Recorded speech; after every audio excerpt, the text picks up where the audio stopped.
It's the Solar One Sci-Fi Podcast. Hello and welcome to this week's monotonous episode of the Solar One Sci-Fi Podcast. I'm back, unfortunately, with my beloved co-host, who's wearing the same fucking t-shirt as me. The same fucking t-shirt. I don't know what's going on here. But I don't know what's going on there. That's a bit bizarre. T-shirts are $15.99 in our store yes, if you're interested. Exactly, Also, if you'd like to donate a tenner, we will get pissed. Absolutely. And I'd like to introduce my co-host from... where the fuck is that in the background? A lot of boats. And you and an astronaut. So I'd like to present my co-host, Michael Ball, a.k.a. Coquelin. And where is that in the background? All right. Hello, Martin. Nice to see you. This is actually, it was an Isle of Wight webcam, which I got yesterday because we're having the most gorgeous summer in the UK. Yep. And I thought, look, as it's so nice outside, and of course you see Portsmouth in the background, which is where I live. So it's kind of like, it's a nearby webcam.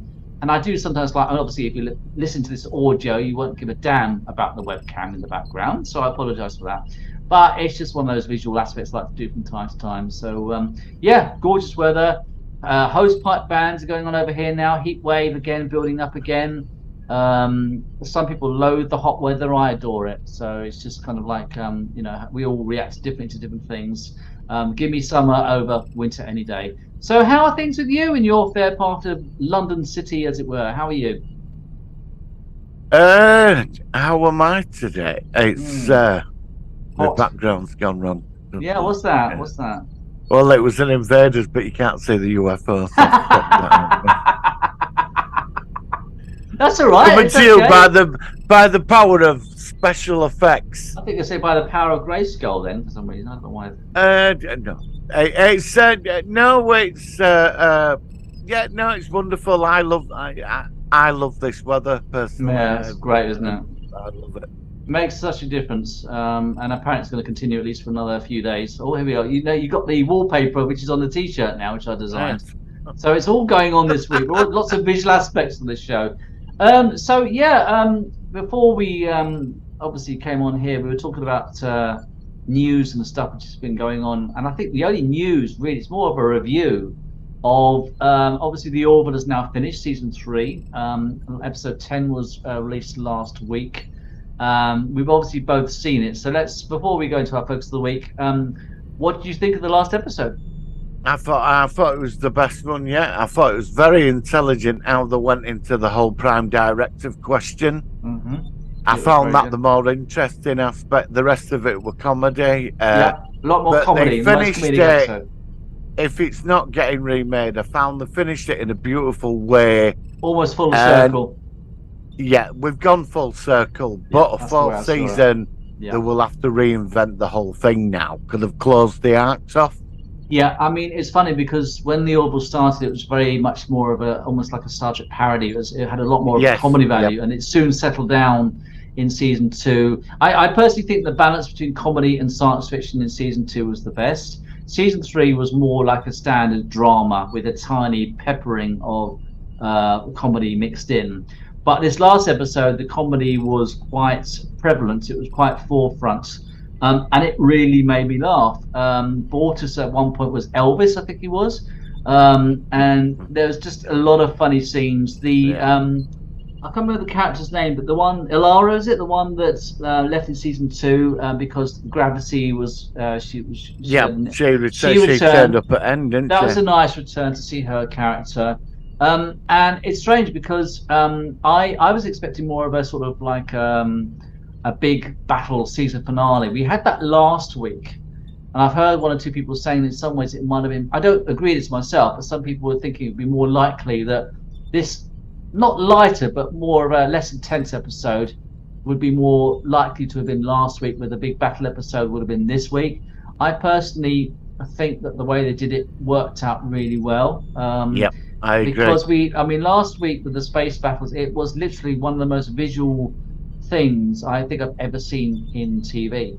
This includes all the Star Treks, the Stargates, all the other shows that we follow, and it was just so massive. So this week was nice to see it's kind of like resolving a lot of things that we said. So I don't know how big this will be on when it goes to Disney Plus. Obviously, Disney Plus is a very, very good place for it to get well known and get interest. So it's got a chance. If it really takes off there, then I can't see why they can't do something where they return for a fourth season. All the actors want to be involved. The only problem is that the contracts are finished. They're now doing other, they're working on different shows, different things. So it's going to make it harder for them to get together and return. But it doesn't mean it's not possible. You know, you get like the Star Trek films, they do all return for those. I thought it was funny when Clyden invited Isaac invited the primary to win the entire planet. Yeah, and suddenly it just materialised. It's not like All of them. Yeah, the whole thing, and I like the fact that Isaac's people of the is it not Kelvins? What they call it? What's his race called again? I can't remember. Kaelon. Kaelon, that's it. I like the fact that they've really evolved and they kind of understand more biological life. Well, what Bradley said, will you be enslaved? Yeah, I wasn't sure. Yes, going, because, no, it don't work that way. No. And Isaac really is the bridge between the two respective biological and technological aspects of the show. I think Isaac does have feelings. I think he does. I think he's learned what they are, and he's trying to imitate them. I think he genuinely. I think it's in there. Yeah. Because he saved the kid in the second season. He took their side. I don't think it's fully, but there's like an instinct. It's there. And I think he's into her when he said so. He said, even after you're dead, I will look after your kids and all your families. And I mean, you just don't say it. Because no, that's what makes him so funny. I mean, he's definitely obviously most of the Star Trek series have the human condition character, the observer of humanity, and of course. But what I found interesting about this, when they went in Star Trek, you never got explained that why they didn't need money. Yes, they gave a very good. I remember that. Something else. Do you remember yes. In First Contact, they said that the whole idea is to better yourself. Yep, fair enough. To achieve. Yep. And this one, it was showing more things like achievement through things like commonality. Work. Yeah, and it was a slightly different. But to me, it was quite a clever.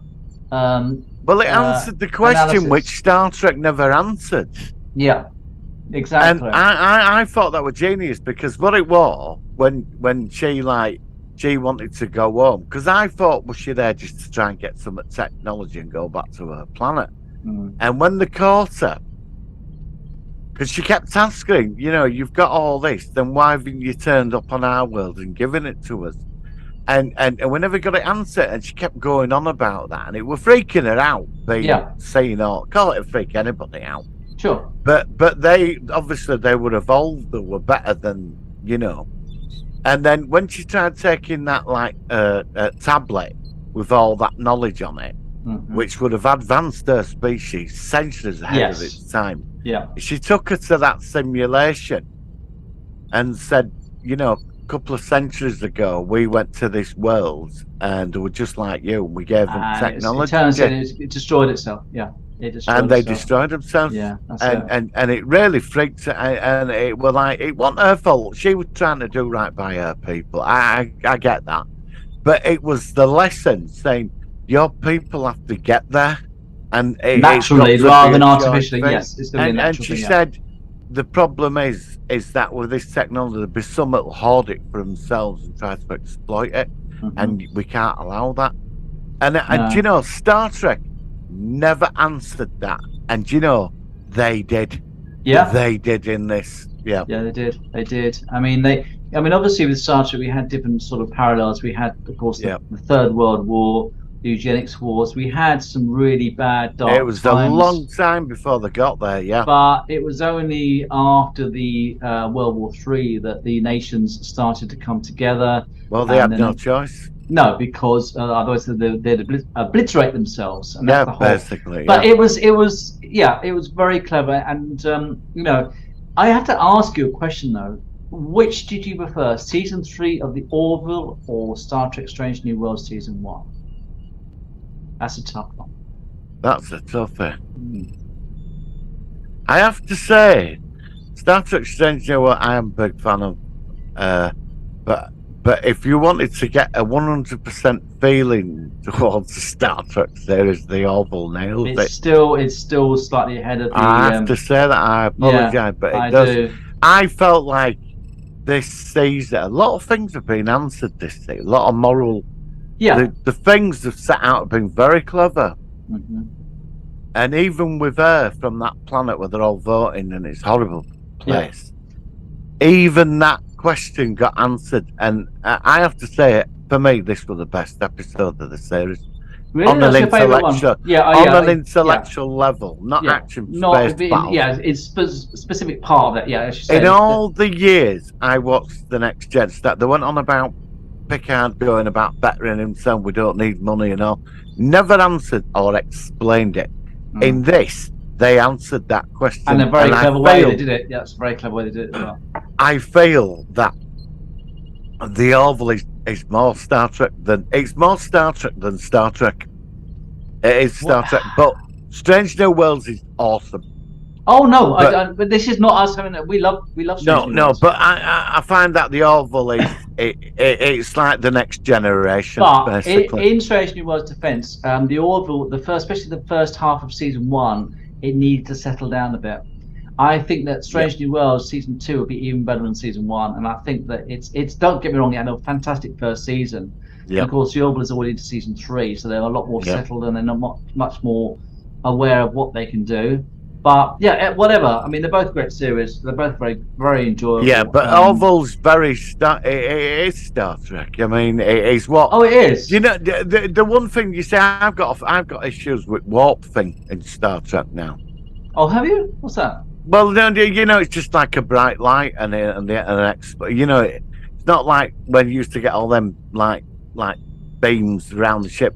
When the Orville goes to warp speed, it's like warp the Next speed. Generation. Now, this is what's annoying. And I love all that. I want that back in Star Trek. Now, the warp speed was obviously the original series, and then when the Next Generation had warp speed, it had this lovely flyby where the stars sort of go in like a line, and it's black, and that was taken. That was transferred to DS9. That was transferred exactly the same to Voyager. That was transferred exactly the same to Enterprise. And the movies, the subsequent movies after the original. And then Discovery came along, and it's almost like a sort of like hallucinogenic sort of visual nightmare of warp speed. It's kind of like white, and it's almost like it's almost like it's almost like the opening credits of a Doctor Who series. It's not right. But the Orville are doing the exact warp speeds, the warp stars. Why That's I'm watching it today. I think when I watched it. I thought that. I know it's really. And I love how the ship, when it's in warp, it's like that. It's like, you know, when it's like... this is one thing. I know it's not a big thing, but this is one thing which they keep not doing on the new series. All the previous shows of Star Trek and the Orville, they have stock shots. You have the regular flybys. That's standard. Every episode, and they have not done that on Discovery, Picard, which is obviously a different thing, and Strange New Worlds. I know it sounds really petty. I like the stock shot. I like the Enterprise going by the same view, but it's like a different planet, and it's reused it and reused it. The same shots going to warp, Next Gen, all those redo it. They don't do that on the new shows. It's always it's always new shots, and because every shot is new, you get less spaceship exterior shots. The Orville has so many exterior shots because, to me, an important part of these shows is the ship. I don't know why. I love the ships of these. I'm definitely a ship geek, I mean, Strange New Worlds has got the most exterior shots.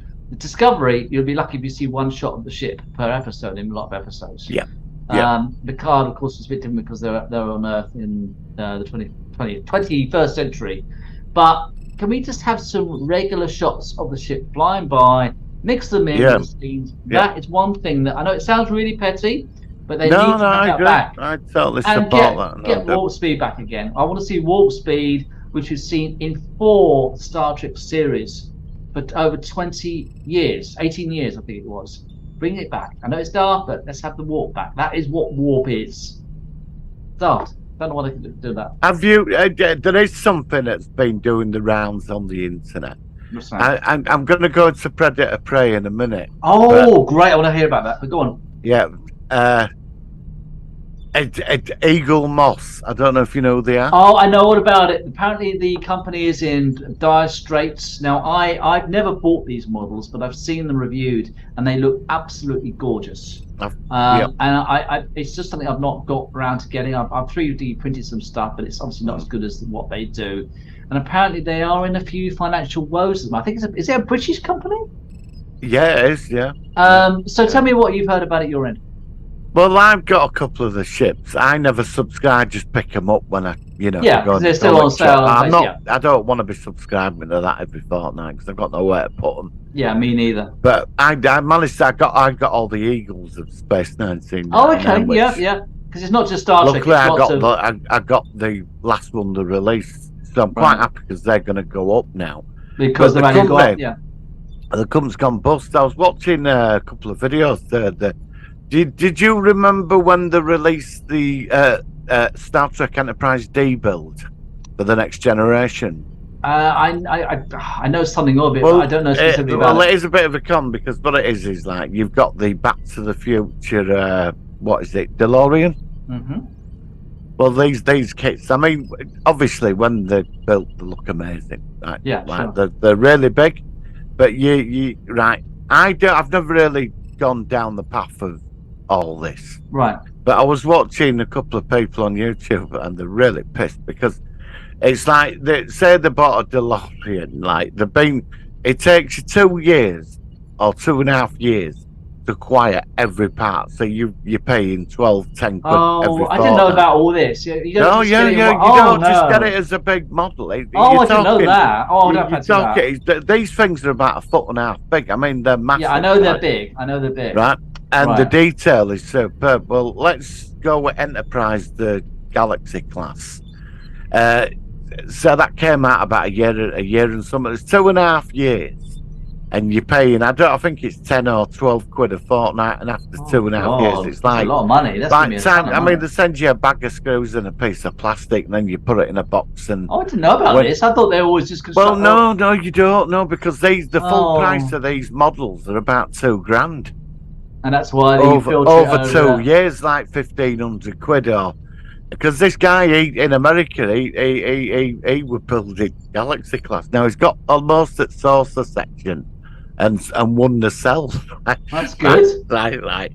And he's turned around and said, I'm never going to get rest of it, and basically this, this is going to cost me $2,000. Let this bloody thing and build it. Oh, fuck that. And there's not just that, there's all these other sort of things. They do other stuff. There's not just like, there's the DeLorean, I think they did the James Bond DB7 and all these like things. So you buy these magazines every 2 weeks. Yeah, okay. So you can't, you build it as you go along. So 1 month you might get a big piece of it, like a bit of plastic, and then you get a load of screws and some wires. But by the time you've finished, this thing's going to cost you 1,500 quid. Oh. I can't. A lot of people are pissed about it, Well, I really sympathise because I saw this guy in this country. He got one of them, and he's never going to complete it. And he spent about nearly 600-700 quid on what he's bought, and he's on like a third way through.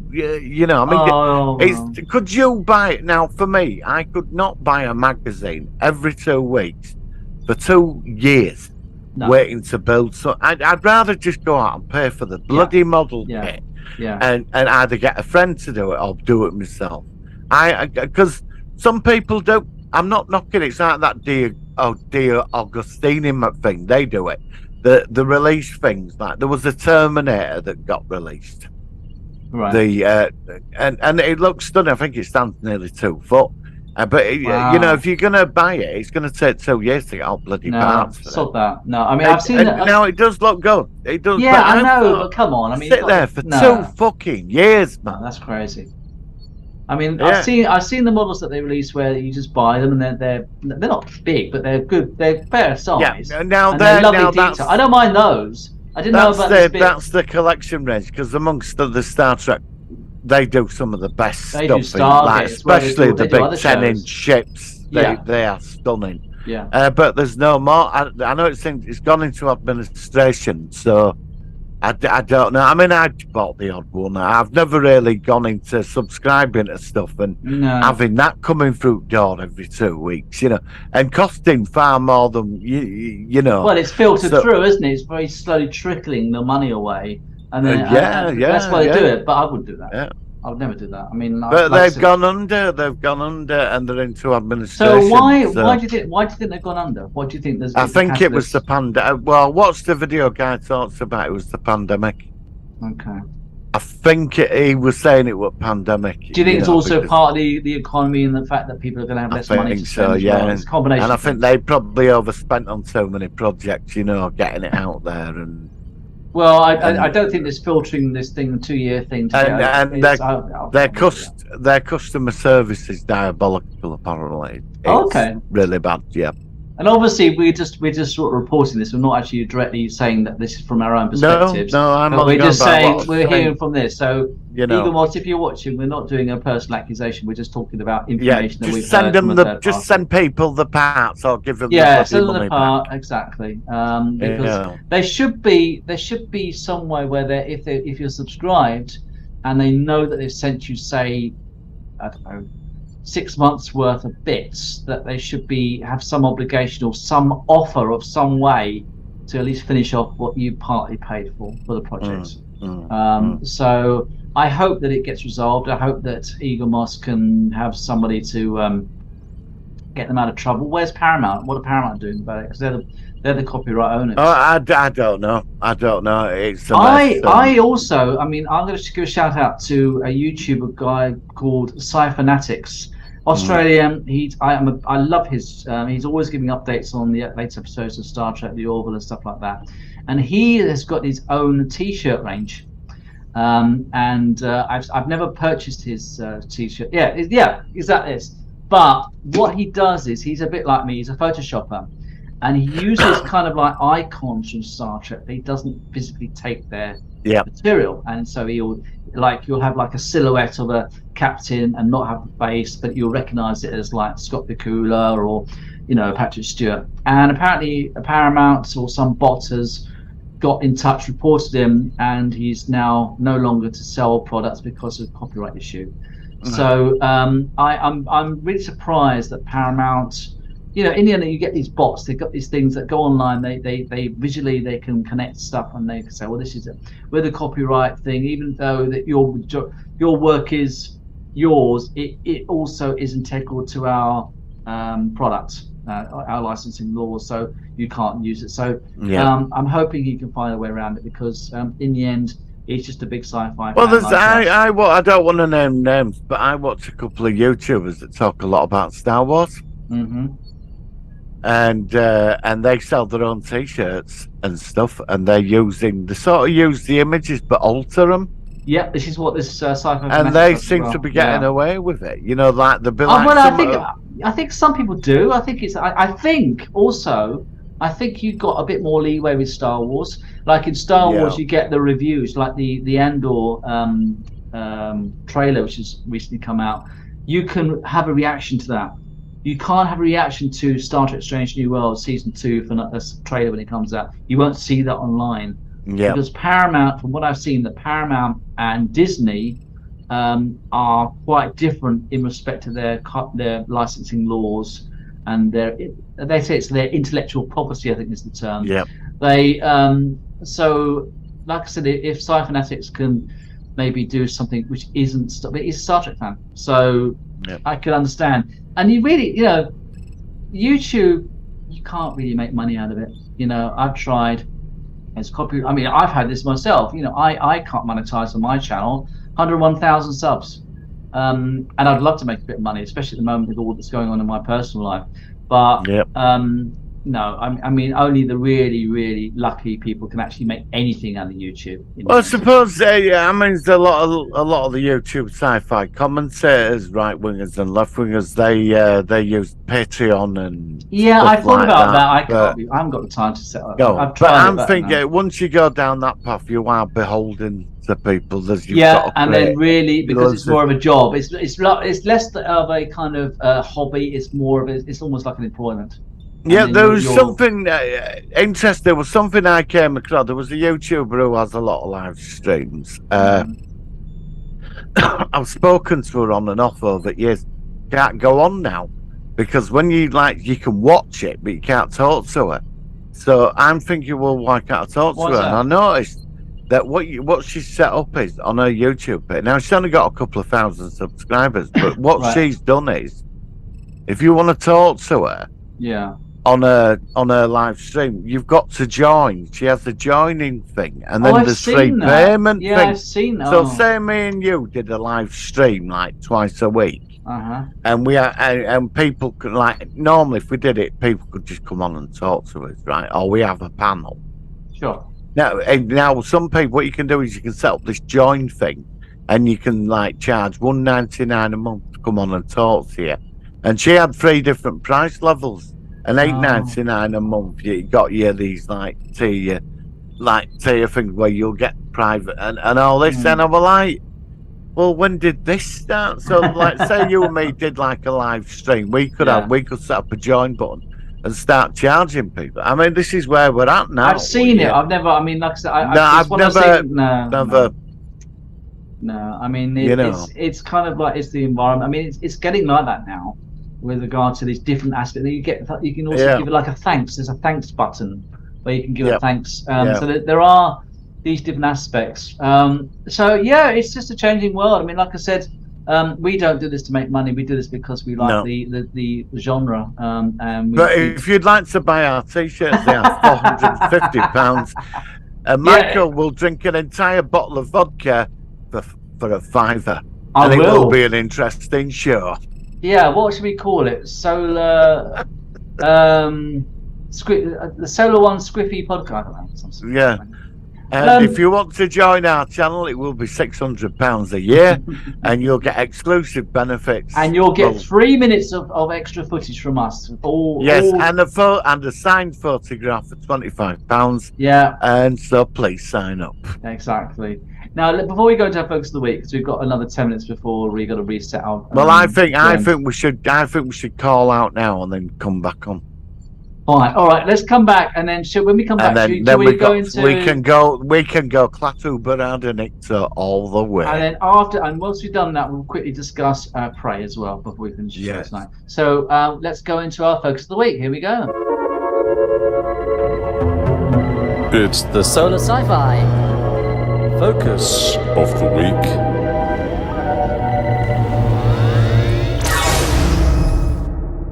Right, so this week we are talking about a film which has had a remake in recent years with Keanu Reeves. The original one was actually made in 1951, and it is obviously an American science fiction film from 20th Century Fox, produced by Julian Brustein and directed by Robert Wise.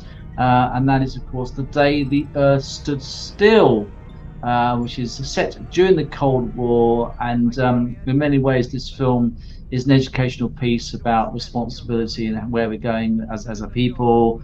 And there's some interesting links to things in Star Trek with Earth going out to the stars in the future, or could be potentially a danger to other forms of life and things like that. It's just a very clever, memorable story. So, Martin, The Day the Earth Stood Still. Tell me what you think about it. Go Klaatu Barada. Exactly. One of your favourites? Is it one? I mean, one of the greatest science fiction films made of all time. Stands the test of time. Remakes, nothing compared to it. I don't remember. I did like the Keanu Reeves one. It wasn't bad. Yeah, I didn't mind that one. I'm not a hater either. I thought it was actually quite a fair enough film. Michael Rene, you're talking Michael Rene now. Originally, it was based on a short story. Right. In a pulp magazine. Yeah, it was back in the 50s. Like, they had the science fiction. It were done in these, the pulp magazines, they were called, cheap magazines. Yeah. And the story comes from that, and there was a twist with the story. Okay, what was the twist? They never went down that path. But the ending is slightly different. The story it's the same premise basically, but guess who's the slave to the robot? The robots run everything, not the humans. Oh, so it's this sort of turnaround to the way it actually stood out. And they didn't want to use that ending in the film because they didn't want to freak people out. That's why it went the way it did. But in the actual short story, and you can check this out on Wikipedia as well, because I've actually read the short story years ago. Yeah. It ends up the robots run everything, and to keep human aggression, or in check. I mean, they're not evil, but they keep the peace. They're the ones that are sort of like, they're the ones that's in charge, kind of thing. Of course, and that's where it finishes. Yeah, I mean, obviously in the movie, he's kind of like the robot is more sort of a servant to Michael Rennie's Klaatu kind of character.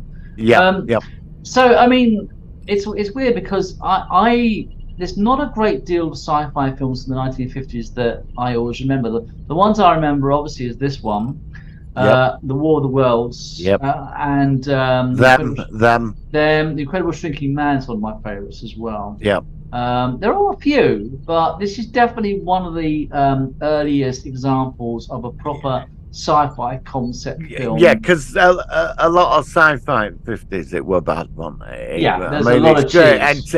It's great entertainment. It were made for cheap cinemas. Sleaze pizzas, these flea pizzas, they show double bills of like invaders from Planet X, the wild women of Mars and stuff like that. I watched one a couple of years, The Wild Women of Wongo, where you got loads of good-looking women on an island stuck with a load of ugly men. But then on another island, you got loads of good-looking men and loads of ugly, loads of hogs. Well, basically, and they went to war with each other in this really cheesy film. They've all got Brill cream hair. What the hell's this you're talking about? It's called The Wild Women of Wongo. So the Wild Women of Wongo went to other islands, and then it all came out at the end to solve it all. Oh my God! This sounds like one to review. Yeah. All the good-looking women moved to the island with all the good-looking men, and all the not so good-looking people went back to lived in Wongo. The Wild Women of Wongo. Honestly, it's from 1850s. No, I've never heard of that one, but I'm certainly interested. It's worth a look. I think it'd be shot down politically today, but it was the 1950s. You know. But that was the type of movies, wasn't it? You know. And then suddenly we got these like certain movies that come out like The Day the Earth Stood Still, which was probably I know you're a massive fan of War of the Worlds, the 50s one, but for me, them two movies are probably the best film. And This Island Earth as well. This Island Earth's good. The Day the Earth Caught Fire is another good one as well. Probably there's only about 5 or 6 films that are Forbidden Planet. But we've already reviewed that one. I was thinking about that. But there's about 8 films in that entire decade that stand out. Really stand out. Yeah, I mean, as highly intelligent movies, which were the foundation stone for the decent science fiction to come. The rest of it, I mean, it's entertaining. It's just, I've got some of it, and I can only watch so much of it. Because it is bad. But stuff like them films just said. Well, they still look good. They got a great message, and the music and the production value is really. Like I said, I mean, you've already mentioned this. That War of the Worlds is probably my favorite 50s movie. Because it just works, especially if you look at the newer versions where on the models they've wiped out the strings holding up the war machines and things like that, and they've done a few things just to produce some of the elements when it was made back in 1953. And it just the sound effects, and it's just so good. It's saying Day of the Earth Stood Still. The beauty of the Day of the Earth is so simple, because the big effect it is quite. It's a lot of it is actually it's a story with a message, which a lot of the 50s movies had. And of course, in the original one, atomic war and all it was this, a parallel with the Cold War, the dangers of atomic energy and nuclear war and things like that. And that really, it was a message to people. It was a good concept, but it was basically warning people, which obviously most people should be aware anyway. But it was a story about obviously the dangers of atomic energy. Well, there's all that. He's not the one who's been paranoid. He's not the one who's been paranoid. Because of what humanity is doing. Humanity are now detonating really dangerous weapons. And they're worried about humanity going out into the stars and meeting people because they're shooting stuff into space now. Yeah, exactly. Satellites and all sorts of stuff. They're becoming a presence. And the old film, I know, she falls in love with him and all this, but she understands why he's there, and he said, I mean, the same way the stuff where we got, he said, if God's unleashed on this world, he'll strike. They've got nothing that can stop him. Yeah. And the robot looks exemplary in that movie. It just did. But it's the ending, because I mean, when he turns up, he says, I don't just want to meet your president. I want to meet everybody who's in charge of this planet. Not you, but I don't care about your president. No. I want to meet everybody at the United Nations. But I've got a message. The world collective, the world collective rather than one individual. And then we go into his journey with that little boy where he bonds with him. A boy, yes, exactly. Like a father figure. A father figure, yeah. And there's a great scene where they go to Lincoln Memorial and they're reading the words, and he says they are beautiful words, and it's stuff like so simple, but the message is so true. And at the end, he just walks out of that ship and says, basically, look, we ain't got a problem with you, with your little puny tanks but you're all doing it to each, and we don't care. Yeah, but the minute you bring it out there, that's when we've got a problem. We'll do it, because he says to that professor, he tells that professor, he said, you mean such power exists where you can destroy a world? And he says, I've seen it being used. He says that to him, and he's terrified. Yeah, because they've seen similar worlds where they've had to do the same thing because of that threat from another. Yeah, that's the thing. And I do wonder if Star Trek got, I know, like Forbidden Planet, they took quite a lot. Do you know what? When you mentioned that, I actually was going to say that I think that somewhere a part inspiration for Star Trek would have been from this movie as well as Forbidden Planet. Well, that's the thing about that. Prime Directive. The Prime Directive definitely came from this. Yeah. Well, you do your thing on your planet. We won't interfere with you. Whatever you do on your world is your business. Yeah. But the minute you bring it out there, we're going to be on your case. And it's not just us. You can see this in so much of a Star Trek episode. Even like the United Federation of Planets, where there's a planet where they've just become on the more verge. Capable. And they've had this where we've had planets where they are now no longer have to be tied by the Prime Directive because they are now able to go into space, but they can be potentially dangerous. It has been done, but Forbidden Planet obviously was the original, and it did it so well. It's like go on. It's like they have still just added that extra bit to Forbidden Planet, that extra message. Yeah. But it's a masterpiece of film. I bought it on Blu-ray a few years ago when they remastered it. I know it's in black and white, but I don't mind black and white. I was just blown away by it, even now. Because it's saying, and what's creepy about it at the end when he flies off, he says, "We'll all be watching." It's like basically, when you look up there, they're all watching. Everybody in all these other surveillance, yeah, exactly. They just can't see that they're there. And that's it. And there is another interesting thing. What's that? They were very careful on the religious aspect of this film. You know, when he died, and they put him in that regenerator thing to bring him back. Yeah. He says, "I'm only alive for a certain amount of time, not even." He's only got a limited time. Yeah, I remember that. He says only the all powerful spirit can. It's like the universe is the one that creates life, not us. So that's a reference to God, isn't it? It's like very clever. Because this was the 1950s you're talking about here. Conservative they had America. They had to be a sort of bit careful about going too far there, and they could have. I mean, it might have been interesting. They sort of like they would have done because I think it would have been made. But if they disputed at the time God and your religion, and sort of dismissed it, and they would have said that there is more of a universal entity which we know as the creator. They intimated it, they meant, but they didn't make it full blown. So it's there. They snuck it in the back door to have this reference of religion in the movie. As you say, they did it in a very, very clever way, and I like that. I think that's very clever. Yeah, definitely. You know what I mean? I mean, because religion was definitely more prominent in those older movies. Got, for the Bible. Well, it was conservative America back then, wasn't it? In '50s and all that. It were, but all. I'm not like, it sounded like what it was like that. It was like the end of War of the Worlds in '53. Yeah, he said the end of that movie. He says that we have now got another reason to give thanks, and they say Amen. And actually walking into a church at the end of that movie. Yeah. Because the Martians have been destroyed. So I'm saying that aspect of religion was definitely more forefront in that era of filmmaking. Well, it was challenging the narrative, but through the in a clever way. It was a very clever way, and I think a lot of people wouldn't even spotted it. And that's what I'm glad that you picked up on that, because, as you say, a lot of people wouldn't even thought about that. But if you're in that mindset, you can see what they're doing. That's way ahead of its time. Way ahead of its time. Decades. Which is why. Decades.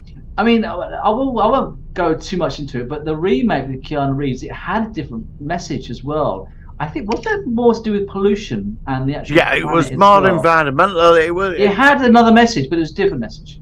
It was sort of similar, wasn't it? But they were doing a bit of a Noah's Ark, though. They were taking stuff, weren't they, from Earth? That's right. I haven't seen the remake for a long time, but yeah, it was slightly different.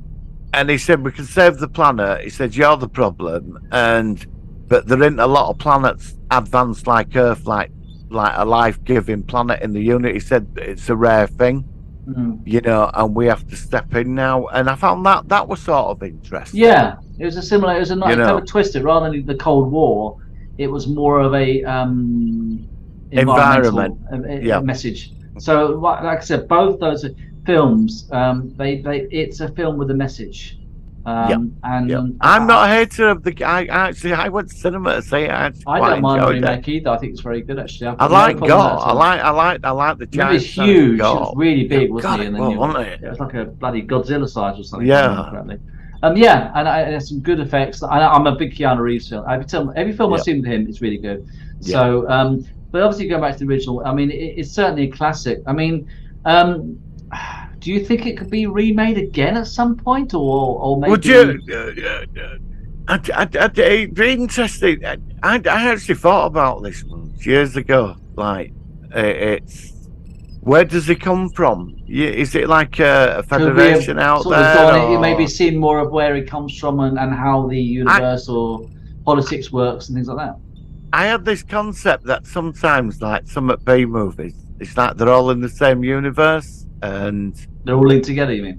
Yeah, and like the War of the Worlds, aliens is like they've had conflict with them before. I think the ships in that film, they appeared in one of those other films. Like, I think it was, I'm not sure, but the bottom of the ship, you see it and it's slightly different, but they reuse some of the things. And it's quite fun to think that they are somehow linked together, even though it'd make a great thing that there's like certain races want to conquer this planet, but Klaatu's lot step in. Mm-hmm.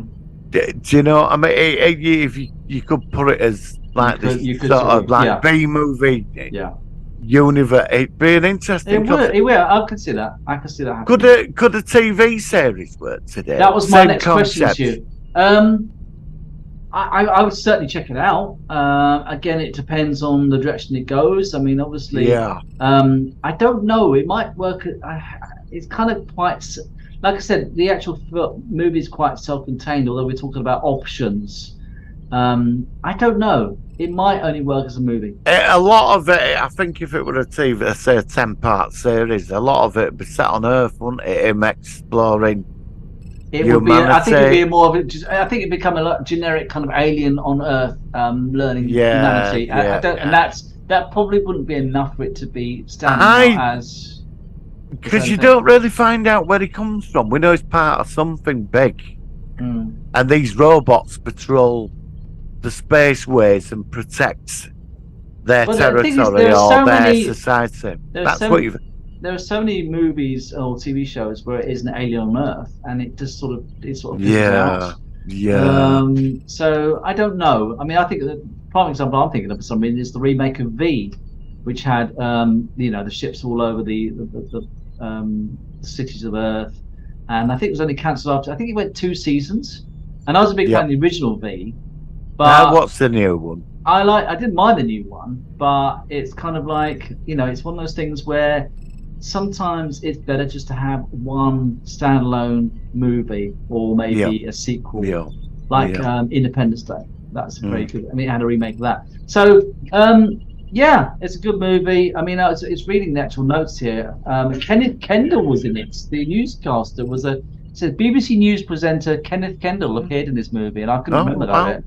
So I think there must have been a scene where they're having reporters from around the world going on about it, and he made some sort of cameo thing, which I thought was pretty cool, actually. And go on. The stock footage of the UFO was used in Twilight Zone. Really? Yeah. Okay. It was used in Voyage to the Bottom of the Sea as well. Oh God. You know where it's flying across Washington?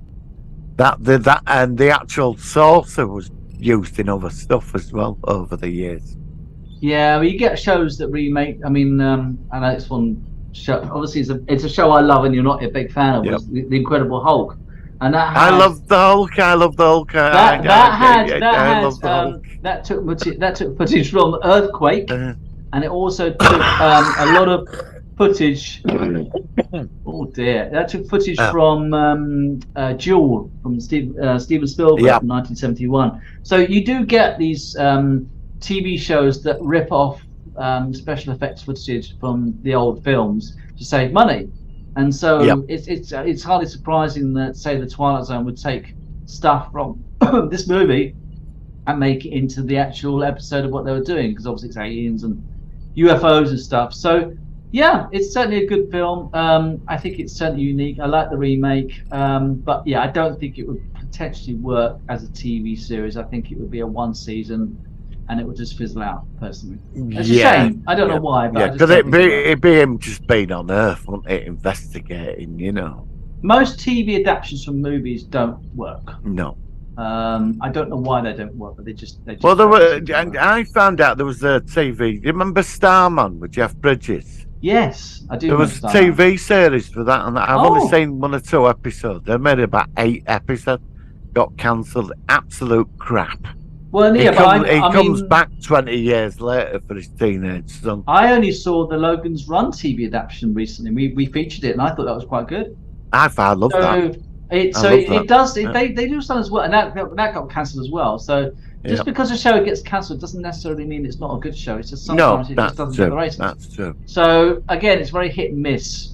But yeah, it's a very good movie. I certainly enjoyed it. Any other comments about this movie? Anything else? There is one thing I'd like to do. Go for it. What's that? I'd like to modulate my voice. Yeah. Okay. And say it. Klaatu Barada Nikto. Very good. Okay, that was it. I might add a bit of reverb my end. You had a bit of reverb, but you sounded slightly alien. Do you want to try it one more time? Go on, one more time. Oh my God! Go on. The audio, the listeners, they want to hear. Go for it. Okay, right. Go. Hello.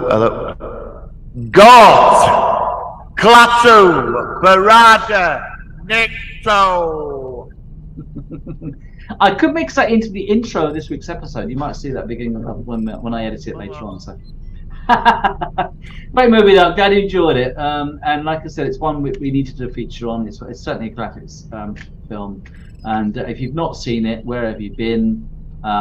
If you're into sci-fi, you should have seen it at some point. So well done to everybody involved with the production and how it helped shape modern sci-fi.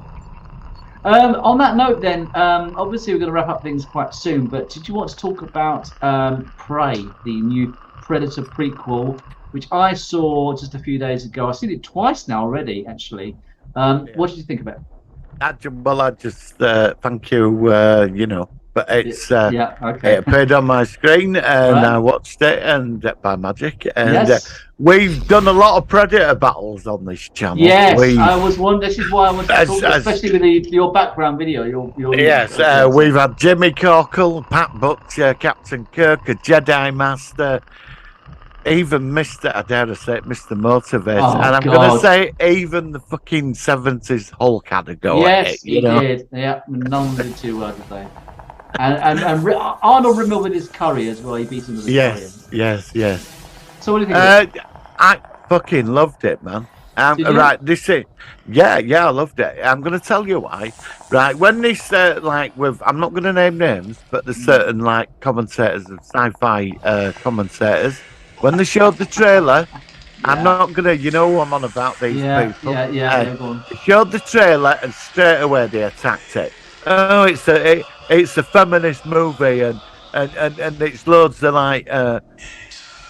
like foreign guys killing Indians and all that, and we're getting stereotyped. That's all it was when that trailer come out. Now you and I were a bit suspicious about it, when it was set, but we sat on the fence.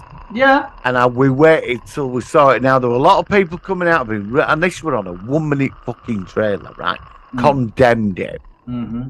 And and I saw the reviews, and everybody's praised this fucking film. I've not checked out the reviews. Is it? I mean, I liked it. It's gone down well. It's gone down. It's funny, well. actually, I was thoroughly impressed with my it. son, who's 14, he watched it and he likes the original Predator, and he's well aware of, obviously, I'm not saying it about this film, but obviously there are often motivations, feminist motivations, political correctness and stuff like that. He said though, he said that he did partly think it was to be partly promoting a woman's right, the woman as the warrior kind of thing. I don't necessarily agree with that. No. No, I don't. I can see his perspective, but I like, you think of in the 80s you had Ripley, who's a prime example of a strong female character who came up against the xenomorphs. So I don't agree with that. I can see where he's coming from because he's aware of things. Of course. And that's a fair enough observation, but this was not.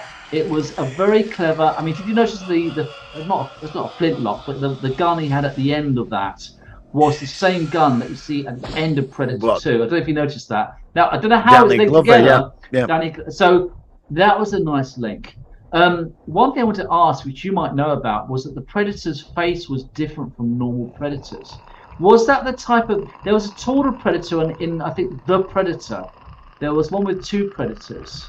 And I wondered whether there's a different race. Types of them, I don't know whether it's like a different sort of race of a Predator. I don't know. I mean, it would certainly have no slightly laser different. guns. Yeah. They call it the Feral Predator. That's what it's called. That's what I'm thinking of. There was a different term for it. So whether it was one of that tribe it's a Feral Predator. I know it's Feral called Predator. that. Now, the race is called the Yautja. That's what they're meant to be called, the Yautja. Oh, I didn't know that. Okay. Yeah, if you read it, they're called the Yautja. They're ancient, but I assume, like, we got the standard Predator in Predator 1 and 2, and then Predator 3, where we got a different one, and then Predator 4. Predator 3 was the Predator, wasn't it? And Predator 4 was Predators. Yeah, that was Royce on Predator that 4, planet. the most recent one, not the one we're talking about now, the one before, that was shite. Yeah. But the Predators. But they had that other Predator. That's what I was wondering if it was the same as that one. I can't remember now. I've not seen the Predator for a long time. And there were all that, and so I assume, I think there's probably different tribes, because from what we're saying, it's because when they were on that planet in the third one, there were that Predator tied up, so there were like other Predators like doing it. I'm going to watch the third one again now. So now I've seen this one, just because I've not seen it for a long. I did like it, but it's been a long time since I've seen the third one. But I thought it stands out. It's a good film. I like the third one. Yeah, and to be honest, I thought it was quite good. I think that we all knew we were on another planet, so that spoiler, and so we knew that. But there were like another Predator tied up against the tree, so there were this like other Predator they were taken from Earth and put in another jungle planet. Yeah, but I assume there's different Predator tribes where they. Yeah, like you obviously get different races of humans on Earth, so it might be it's a similar thing. So that's what I assume. Yeah. So it's a shame. I mean, people are saying, why was this not released in the cinema? This is why, obviously, you can find it online quicker. I certainly would have enjoyed it if I went to see it in the cinema. I think it's definitely should have been given a shot. Apparently, had a lot of COVID restrictions at the end credits. There's lots of stuff going on about COVID, but of course, a lot of it's filmed outside, so they could still make the movie because it's not too much with regard I thought the cinematography was spectacular. I think it's great. I just like everything about it. I like the fact that some of the elements of this Predator were more primitive because it's 300 years ago. The laser sight, it doesn't fire a jolt. It is like a harpoon thing, or it's like sort of like. And that I like this break and the invisibility cloak. Try saying that. It was slightly more primitive in certain scenes. It was like there was some nice canon and nice continuity elements which I liked, which obviously, because it is a prequel to the original Predator. So yeah, if you haven't seen it, it is obviously available from various places to check out. I found it's. I liked going into her tribe. I found that interesting. Yeah, I thought the tribe interesting. And then you got the French frontiersmen that turned up. They were frontier. Yeah, they were after fur skins, which there would have been at that time. Yeah, and this thing was slaughtering everything. I like the references, like when the snake got the mouse, and then the predator killed the snake. I liked all that. I liked it when he had that fight with that grizzly bear. Mm-hmm. But then people are going to question the battle scene at the end. But the predator did get damaged. But I love the scene where the frontiersmen tried ambushing it. Sorry, what did you say? I was going to say he lost an arm at one point near the end. I did. I didn't realise that. Yeah, I know. I was watching it. It wasn't that clear. He lost the arm, but the actual scene when he lost it, it wasn't that clear that he lost the arm. Yes, he did. I thought his arm. I didn't see that. I didn't see that until it was after. No, I didn't. I did. I thought, he's lost his arm. Yeah. And it was interesting because when they were all there with muskets. He were at back of them, killing them all on all season. I couldn't stop them. But there were loads of them frontiersmen. There were loads of them, weren't there? Yeah. Because I thought he killed them all. And then they were they all came out of the ground. Although he didn't really, the one I saw didn't have actually text for what they were saying. I mean, I know they were French, but I don't think you were supposed to actually really understand what they were saying. It was just obviously, but that was fine. And obviously, she was a Native American, but they translated it. Yeah, but she was. You say that a brother, he did a lot of damage when he was on the horse. Yeah, he did a load of damage to it before she came in for kill. Because it were like what were interesting. She were really clever because she figured out when its helmet come off. And it had a weird helmet. We've not seen one like that before. Yeah, it was creepy looking. Very different. She worked out that it targeted things through that, and she worked out she stands by a fire, it can't see her, and stuff. Which she were clever, and how she defeated it. Now some people are going to say, well, you can't do that, but I found she were very clever. And she used stealth against it. And she took it out. It was brilliant when she used its own mask. Its targeting system focused on him. Yeah, exactly. Yeah, and it took its head out. Yeah, because it got damaged when that musket. Spoilers, by the way. If you haven't seen it, spoilers. A bit late now, but spoilers. But when that musket, when she blew that musket into the back of its head, she shot it straight into his head. So that'll have done damage. It lost its. All right, it defeated all them people, but they did damage it. If it had been a modern predator, they wouldn't have stood a chance. They wouldn't. But this was like a federal predator. Yeah. I liked its shield device it had. The shield. Yeah. The thing sort of goes round circle thing. Yeah, I thought that was quite clever, and it's a little bit more primitive. I like the fact that very clever way that they made him futuristic but more primitive compared to what we know of him in the 1980s when we see the other Predator. So well worth watching. Obviously you've got a few spoilers if you have yet to see it, but I think it's definitely worth a watch, and well done for everybody involved. It's nice to see that at least the Predator, that's another series which I think potentially could be made into some sort of TV series. I'm surprised they haven't done with the Predator series yet. I think that they have the Terminator series. There's going to be an Alien TV series, I think. That's well, coming I've not heard year. anything about that for ages. No, but I think that's coming this year. So I reckon the Predator series could come along at some point. I don't know how they And can do it.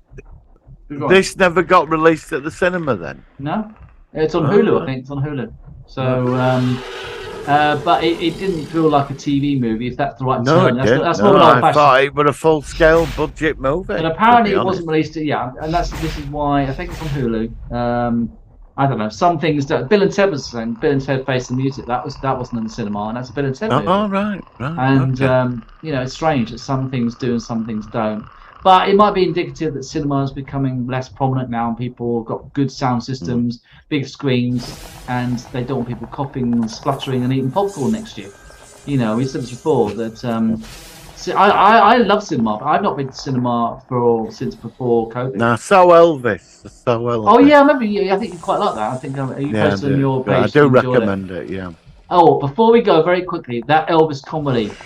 What was it? Bubba, whatever it is. Bubba Hotep. Oh, God. I did put a few links. I thought that was the biggest pile of shite I've seen all year. It was terrible.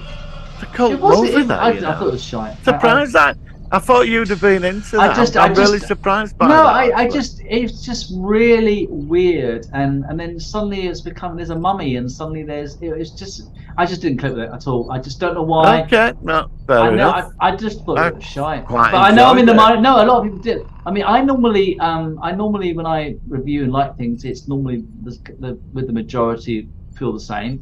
But whatever it was, it just didn't work for me. I don't know why. I mean, I might try and give it a rewatch at some point, but I just didn't click with it at all. So there we go. So if you like Elvis, it sounds like to me the best option is to see the new Elvis and not this Bubba dead Elvis, aged Elvis thing. So there we go. Right, I think as we've talked about it, and we haven't played it for ages, I think hopefully we'll be able to play it on our channels. Shall we have Predator the musical again? We haven't had that for a while. Yeah, go on. All right, Martin. So next week, I wouldn't mind doing, if it's okay with you, we haven't done one for ages, a Doctor Who episode. I thought we could do the Paul McGann TV movie. We haven't done that one yet. No, we haven't covered his doctorship yet as well. That's what which one? Yeah, that's what I was saying. Yeah. It's a good TV movie, and I'd like to get your perspective on it because it was quite big when it came out. Yeah. And it's always nice to go back to Doctor Who, especially as the future of it is not looking too bright, at least from the way I see it. So let's delve into 90s Doctor Who and see what you think about this American, Canadian, British co-production thing that they made. See what you think about it. Martin, thank you very much. We'll be back next week on the Solar One Sci-Fi Podcast. Live long and prosper. Live long and prosper.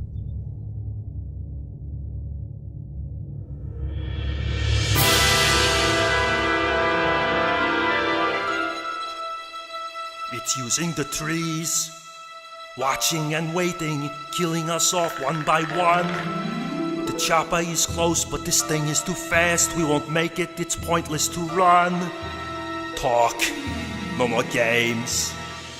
I don't know what it was. The jungle came alive. Go on. It happened very fast. Not easy to describe, but you must have wounded it, unless my eyes deceive. When the big man was killed, its blood was on the leaves. If it bleeds, we can kill it. She discovered the key. There is proof we can wound it. So repeat after me. If it bleeds, we can kill it. If it bleeds, we can kill it. Yeah, now take a stand. Here now, take a stand. We can bring down this basket. We can bring down this basket. If we stick to the plan.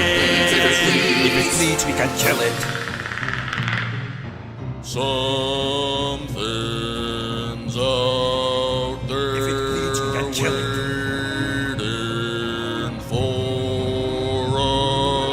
Two or three men out there at the most. Am I the only one who's awake?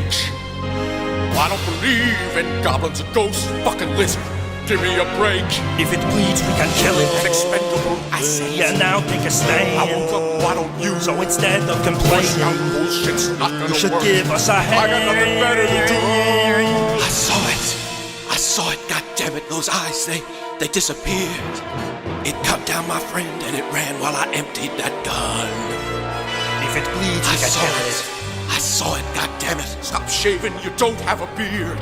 That thing will come back, and when it does, I'm gonna have me some fun. If it bleeds, I'm gonna have me some fun. If it bleeds, If it bleeds, we can kill it. If it bleeds, we can kill it. We can pull out the wind. We can pull out a wind. Set a trap for the monster. Set a trap for the monster. While we still have our skin. While we still have our skin. If it bleeds, we can 2 kill or 3 it. men out there. I believe it can I'm the fall. only one who's awake. When you're feeling downhearted, just remember the call. If it bleeds, we can kill it.